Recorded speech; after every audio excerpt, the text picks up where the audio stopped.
Hi, it's Josh from BrightTALK. I'm here at Infosecurity Europe 2016. I'm joined with Levison Wood.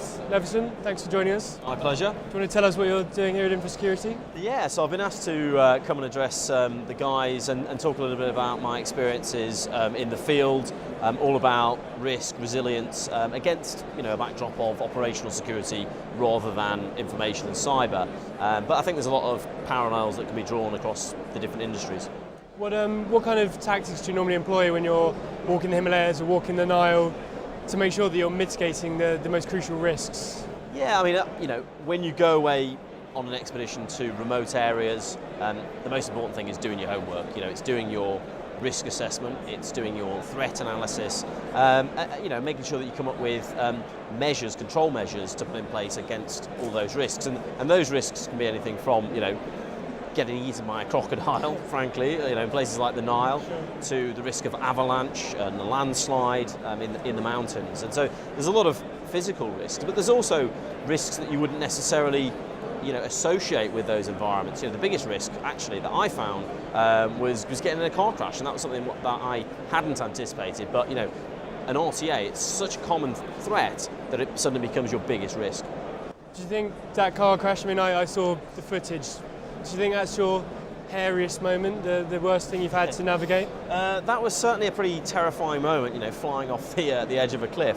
But I did come across lots of other challenges. But yeah, I think in the grand scheme of my last journey, dealing with it afterwards, and I guess it comes down to the incident response piece. Really, it's how do you deal with a crisis in the aftermath and get back up on your feet. And that's one of the messages that I was trying to get across to the audience today. Was it's all well and good having your protective measures in place, having done your risk assessment, but ultimately it comes down to human thought, psychology, and that resilience piece, which is down to your training and experience, but it's also accepting that things will go wrong inevitably, and it's how you deal with them and get back on the horse at the end of the day, or in my case, get back walking with a broken arm.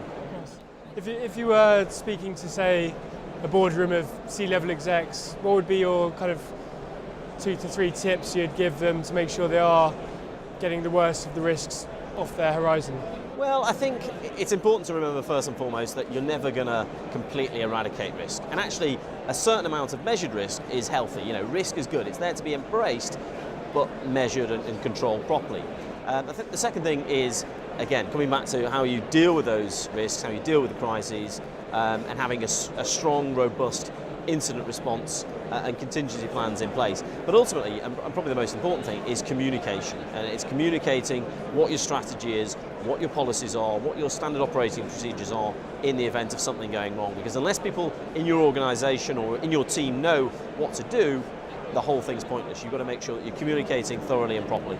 It's pertinent advice. So Lev, what about what's next on the horizon? You've done the Himalayas, you've done the Nile. What's next on your kind of dream list of adventures? Well, the world is a big place. I've got lots of places that I'd still like to visit, lots of adventures planned. I'm actually setting off in just a few weeks' time for my next big expedition, but for operational security reasons, I'm afraid I can't say where it is. Staying risk-free, I like that. Thanks. Lev, thanks for joining us. My pleasure. We're at Infosecurity all week, so tune in to BrightTALK for more business cybersecurity insights.